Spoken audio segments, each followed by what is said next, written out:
بسم اللہ الرحمن الرحیم۔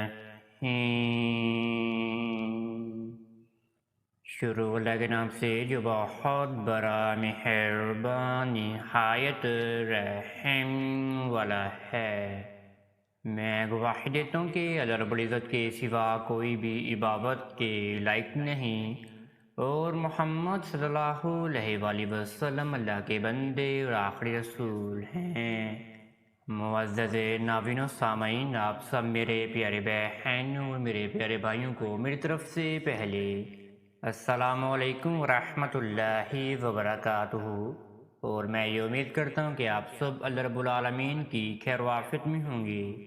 میرے پیارے معزز ناظرین و گرامی اور میرے پیارے بہنوں اور میرے پیارے بھائیوں، 10 محرم الحرام امت مسلمہ کے لیے بہت زیادہ ہی سوگوار دن ثابت ہوتا ہے۔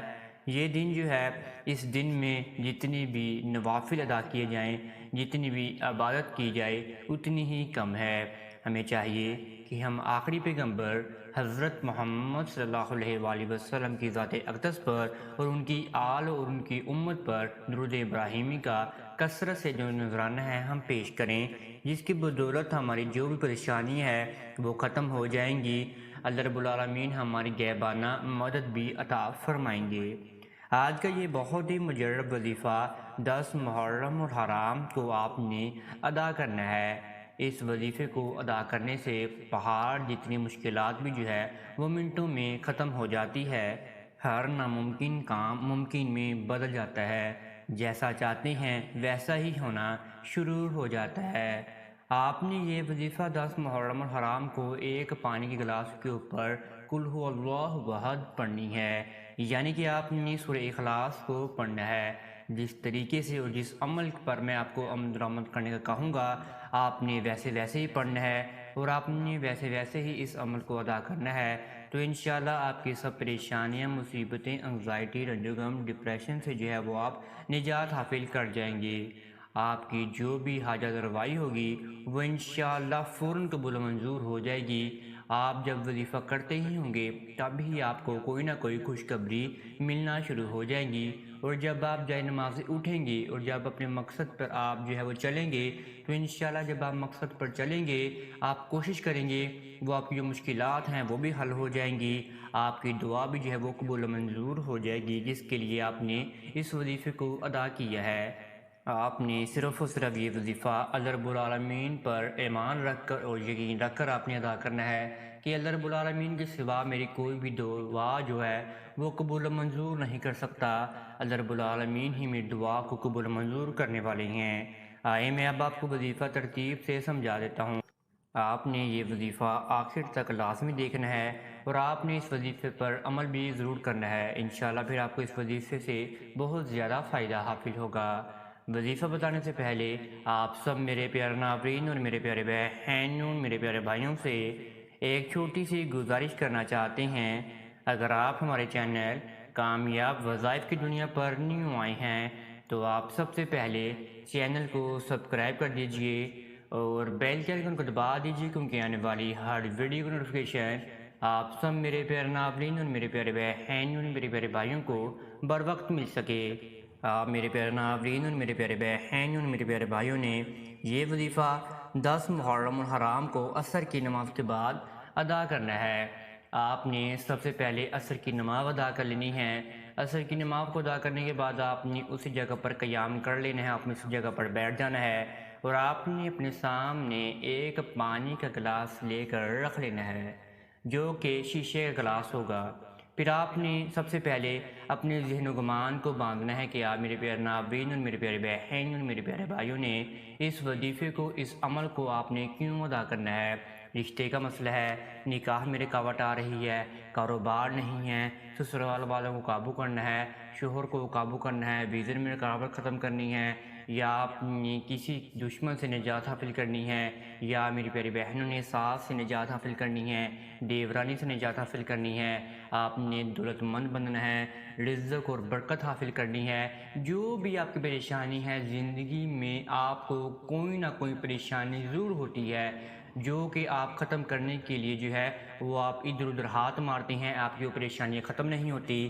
آپ نے صرف اور صرف اللہ رب العالمین کے سامنے جو ہے وہ آپ نے آ جانا ہے، اور آپ نے اپنے ذہن و گمان میں جو ہے وہ اپنے معاملات کو آپ نے بام لینا ہے، اور پھر ہی جو ہے وہ آپ نے اس عمل کو شروع کرنا ہے۔ آپ نے اپنے ذہن و گمان کو باندھنے کے بعد سب سے پہلے آپ نے 101 مرتبہ درود ابراہیمی کا ورد کرنا ہے۔ آپ نے 101 مرتبہ درود ابراہیمی کا ورد آہستہ آہستہ کرنا ہے، اس میں زبر زیر پیش کی غلطی نہ ہو جائے۔ اور پھر جب آپ نے 101 مرتبہ درود ابراہیمی کو پڑھا، آپ نے اسی ہی وقت ہمارے آخری حبیب، ہمارے آخری پیغمبر حضرت محمد صلی اللہ علیہ وآلہ وسلم کی ذات اقدس پر آپ نے درود ابراہیمی کا نذرانہ پیش فرما دینا ہے، اور پھر آپ نے درمیان میں قل هو اللہ احد یعنی کہ آپ نے سورہ اخلاص کو پڑھنا ہے 313 مرتبہ۔ آپ نے اس طرح سے سورہ اخلاص کو پڑھنا ہے، قل هو اللہ احد اللہ الصمد۔ جہاں پر اللہ الصمد آئے گا، اللہ الصمد کو آپ نے 13 مرتبہ پھر دہرانا ہے۔ میں آپ کو پڑھ کر سنا دیتا ہوں، قل هو اللہ احد اللہ الصمد اللہ الصمد اللہ الصمد اللہ الصمد۔ اللہ الصمد کو آپ نے 13 مرتبہ دہرانا ہے ہر صورت میں، اور آپ نے اس صورت کو 313 مرتبہ ادا کرنا ہے، اور ہر صورت میں آپ نے اللہ الصمد کو 13 مرتبہ پھر دہرانا ہے۔ اسی طریقے سے آپ نے 313 مرتبہ جو ہے وہ اپنے سورہ اخلاص کو پڑھ لینا ہے، اور پھر دوبارہ آپ نے آخر میں 101 مرتبہ ہی درود ابراہیمی کا ورد کر لینا ہے۔ 101 مرتبہ درود ابراہیمی کا ورد کرنے کے بعد آپ نے پھر دوبارہ ہمارے آخر پیغمبر حضرت محمد صلی اللہ علیہ وآلہ وسلم کی ذات اقدس پر آپ نے درود ابراہیمی کا نذرانہ پیش فرما دینا ہے، اور پھر جو آپ کے سامنے ایک عدد پانی کے گلاس پڑا ہوگا، اس پر آپ نے 13 مرتبہ ہی درود ابراہیمی پھر پڑھنا ہے، اور 13 مرتبہ ہی آپ نے اس پانی پر پھونک مار دینی ہے۔ اور پھر آپ میرے پیارے بہنیوں اور میرے پیارے بھائیوں نے جس نے اس وظیفے کو ادا کیا ہے، جس نے اپنی مشکلات کو حل کرنا ہے، دعا کو قبول منظور کروانا ہے، آپ نے وہ پانی اس کو ہی پلانا ہے۔ اگر آپ نے اپنے لیے اس وظیفے کو ادا کیا ہے تو آپ پھر پانی کو 13 سانسوں میں خود ہی پی جائیں۔ جی ہاں، آپ نے اس پانی کو 13 مرتبہ یعنی کہ 13 سانسوں میں ہی آپ نے اس پانی کو پی لینا ہے، اور پھر آپ نے اللہ رب العالمین کے سامنے دعا کے لیے ہاتھ اٹھا لینے ہیں۔ آپ نے اللہ رب العالمین کے سامنے رونا ہے، گڑگڑانا ہے، اپنے مقصد کو بیان فرمانا ہے، اپنی توبہ طلب فرمانی ہے، اپنی گنہگاری پر آپ نے شرمندگی حاصل کرنی ہے کہ مجھے معاف فرما دیجیے، میرے سے غلطی ہو جاتی ہے۔ اللہ رب العالمین کی حمد و ثنا بیان فرمائیں۔ ہمارے آخری پیغمبر حضرت محمد صلی اللہ علیہ وآلہ وسلم کی ذات اقدس پر کثرت سے دعا میں آپ درود ابراہیمی کا نذرانہ پیش فرمائیں، اور آپ اللہ رب العالمین سے مانگتے رہیں، روتے رہیں، گڑگڑاتے رہیں۔ انشاءاللہ آپ کی دعا جو ہے وہ ضرور قبول منظور ہو جائے گی۔ اگر آپ میرے پیارے ناظرین اور میرے پیارے بہنوں اور میرے پیارے بھائیوں کو اگر ابھی تک اس وظیفے میں کسی بھی قسم کی سمجھ نہیں لگی تو آپ کمنٹس میں رابطہ کر سکتے ہیں، انشاءاللہ آپ کو جواب دینے کی ضرور کوشش کی جائے گی۔ اب تک اتنا ہی، دعا میں ضرور یاد رکھیے گا، انشاءاللہ آپ کے ساتھ نیکسٹ ویڈیو ملاقات ہوگی۔ اللہ حافظ۔